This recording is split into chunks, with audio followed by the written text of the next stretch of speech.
bray sing sabarnya kasusah kaperi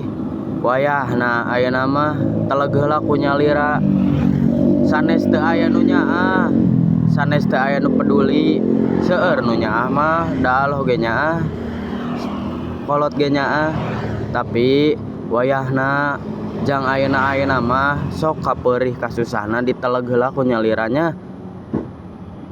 sok da dinu kesulitan ge pasti aya kemudahanana sanes mohon oke sakitu wae ti abi mah da abi ge sami ayeuna nuju nyalira nya